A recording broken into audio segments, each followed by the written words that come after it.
Welcome to this week's AmateurGolf.com Weekly Roundup, bringing you the latest news in the world of amateur golf.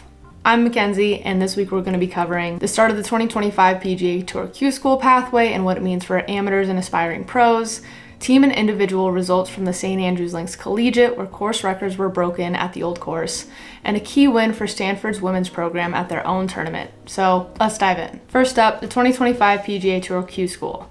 The first stage of Q-School is underway at multiple sites across the US, with players fighting for a spot in the final stage. At the final stage, happening in the middle of December, the top 5 players in ties will earn PGA Tour membership for 2026, and even those outside that cut will gain status on the Korn Ferry Tour or the PGA Tour Americas. For top amateurs, this is a huge opportunity, a chance to test their game under the highest pressure before potentially turning pro. AmateurGolf.com has their 2025 PGA Tour Q-School Complete Coverage Hub, which gives a full rundown of the schedule, sites, results so far, and what's on the line. We'll link that in our bio so you can stay up to date. Last week, the St Andrews Collegiate brought together 4 top universities, Cal, Princeton, Michigan State, and the University of St Andrews, to the historic Old Course in Scotland. On the men's side, Princeton defeated Cal in the final medal match play 4-2 to claim the men's team crown.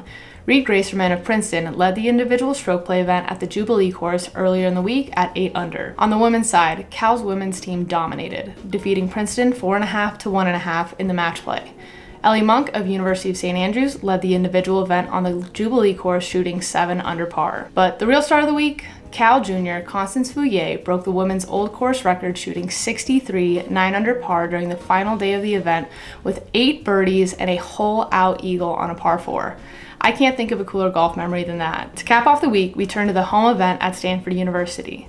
Stanford dominated at the Stanford Intercollegiate, a 54-hole stroke play event hosted at the Stanford Golf Course. They hosted nationally ranked programs like Oregon, USC, Pepperdine, and Arizona State, so the field was deep at this event.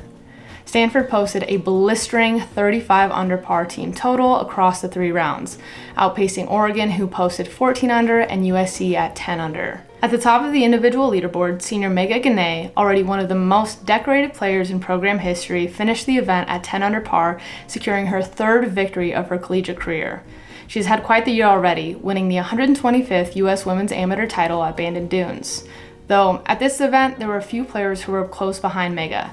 Catherine Park of USC, Paula San Pedro of Stanford, and Kiera Romero out of Oregon all posted 9 under for this event. The women's college season will be very interesting to keep watch of all year. So that wraps up our roundup this week. The first stage of Q-School is underway, historic collegiate showdowns taking place at the home of golf, and elite college golf shining at Stanford Golf Course. If you're interested in playing in competitive amateur golf events this winter, check out the AmateurGolf.com Winter Series of tournaments, with events happening at the most famous courses like Torrey Pines, Pebble Beach, Sand Valley, and Bandon Dunes.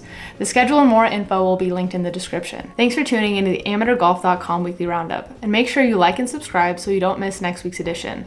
And check out AmateurGolf.com's website for amateur tournament scheduling, scoring, and more coverage.